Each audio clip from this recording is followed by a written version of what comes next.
Programme DINCA 2, plus de 33 milliards d'ariars de l'Union européenne. Une convention de financement de plus de 33 milliards d'ariars a été signée ce matin à Antananarivo entre le ministre des Finances et du Budget, Vunsalama Anjemloul, et l'ambassadeur de l'Union européenne à Madagascar, Antonio Sanchez Benedito. Cette convention porte sur la mise en œuvre du mécanisme intégré d'appui à la société civile à Madagascar, ou DINCA 2. Ce nouveau programme, le mécanisme intégré d'appui à la société civile à Madagascar, DINCA, qui vise la consolidation de la gouvernance démocratique et de la culture citoyenne à Madagascar, ceci dans le cadre de la mise en œuvre du programme indicatif national de l'ancien Fonds européen de développement de l'Union européenne. C'est une convention de financement avec un budget total d'un peu plus de 33 milliards d'ariars, de 9,5 millions d'euros, avec une contribution de l'ancien FED qui s'élève à 8 millions d'euros et un cofinancement de la coopération allemande d'1,5 million d'euros et véhiculé à travers la GIZ. Ce nouveau programme DINCA ou DINCA 2,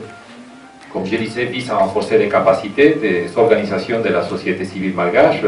d'un point de vue à la fois institutionnel et opérationnel,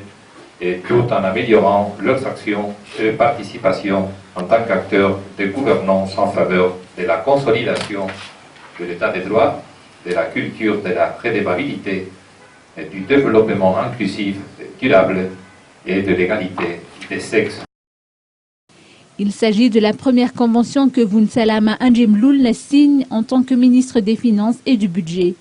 Le grand argentier estime que DINCA arrive à point nommé. Ainsi,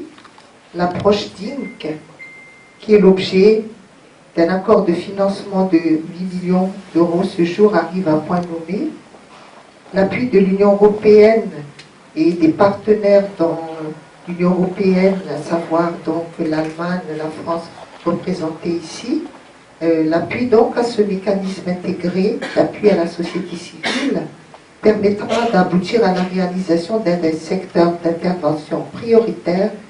inscrits dans le programme indicatif national pour Madagascar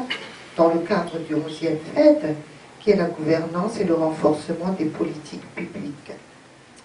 Mesdames et messieurs, les valeurs de base que sont les droits humains, la gouvernance, la lutte contre la corruption, l'égalité des genres, sont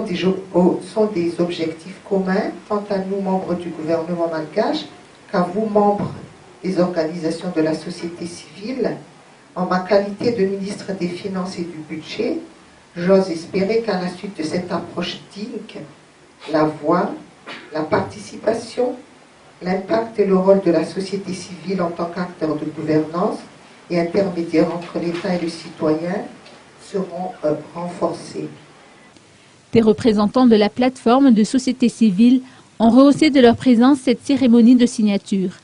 À travers le nouveau programme DINCA 2, l'Union européenne réitère son soutien aux citoyens et à l'État malgache dans la promotion de la bonne gouvernance et du développement inclusif au niveau local et national, en appuyant une société civile engagée, capable et dynamique, œuvrant en faveur du bien-être des populations et du respect de leurs droits fondamentaux.